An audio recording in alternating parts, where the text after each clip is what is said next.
Cook's distance shows the power of each point. Cook's distance, which ones throw results off joint. What is Cook's distance? Let me explain. Remove one observation point. Run regression analysis again. See how estimates disjoint. It shows how much the fitted values change when that single point's not there. If this point wasn't in my range, how different would results compare? The influence of each observation on the regression estimation, quantified through calculation. Cook's distance demonstration. Cook's distance shows the power of each point. Cook's distance, which ones throw results off joint. Taken data, fit regression, get y hat. Remove point I, fit again, get y hat I. The difference between these two we standardize, that's how we quantify. How do we calculate this measure? DI formula, let me show.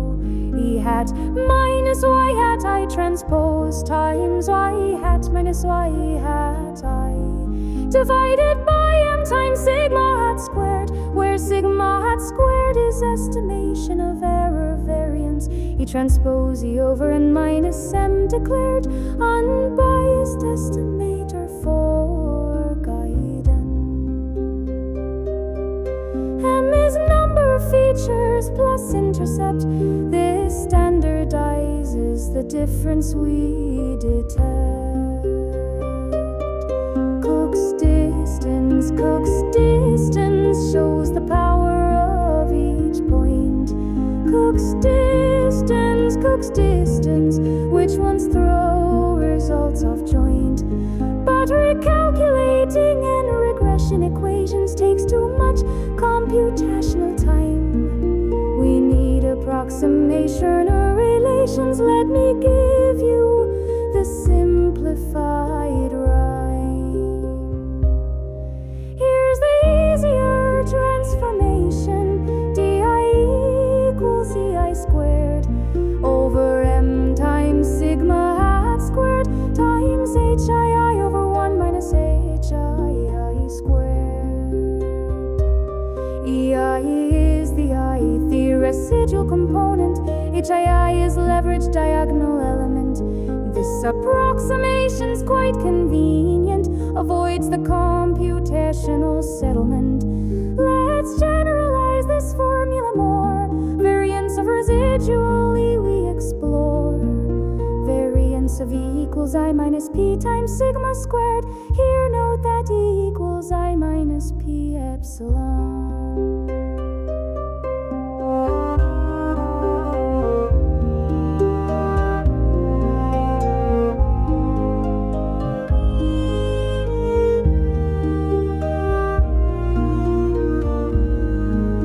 Standardized residual Ri defined.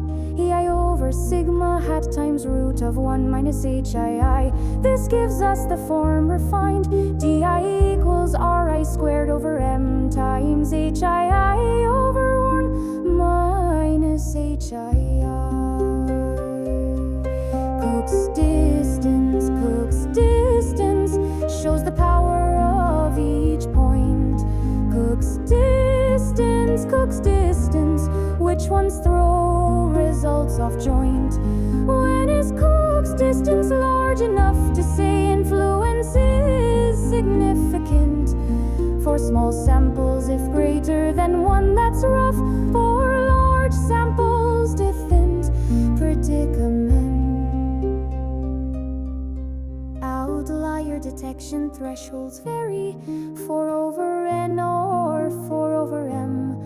Large sample sizes make values vary. Small Cook's distance is the common stem.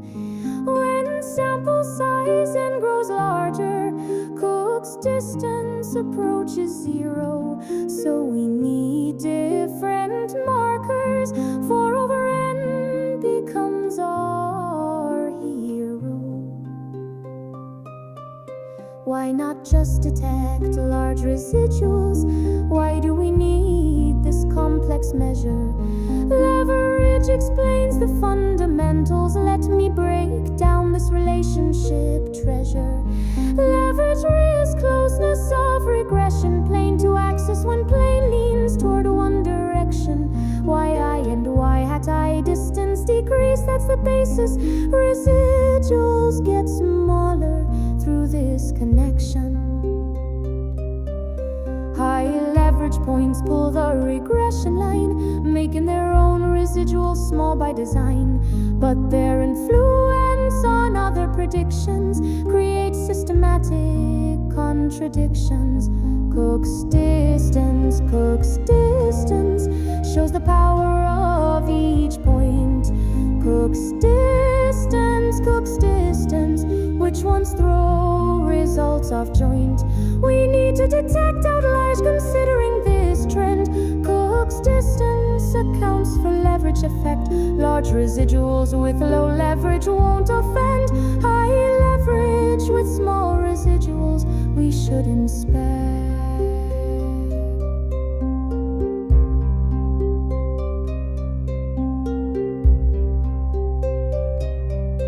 Cook's distance plot for visualization. Transform the formula for the graph. Absolute Ri equals root of m times di times 1 minus hii over hii. This gives us the plotting staff. Set di to threshold value. Draw contour lines on Ri versus hii plot.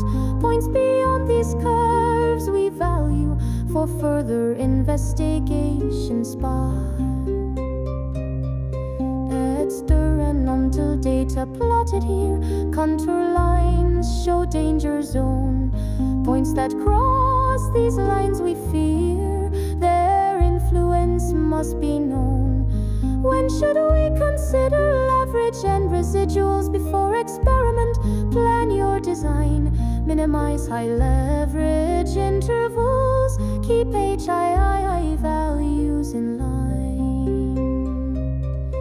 After experiment, data obtained to check Cook's distance for each point.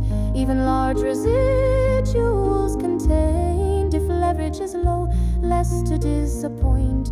High leverage makes influence strong. Even small residuals matter then. Low leverage keeps things along. Even large residuals less concerning when Cook's distance shows large values. Don't just exclude without thought. Consider what the data entails. Investigation should be sought. Check for data input errors first. Measurement mistakes or noise. Real phenomenon or data burst. Understanding guides your choice. If truly special phenomenon observed, build separate model for that case. If normal data with outliers preserved, exclude outliers or robust methods embrace. Rensic robust regression technique. When outliers contaminate your scene, Cook's distance guides analysis. Influence detection, data's key to success.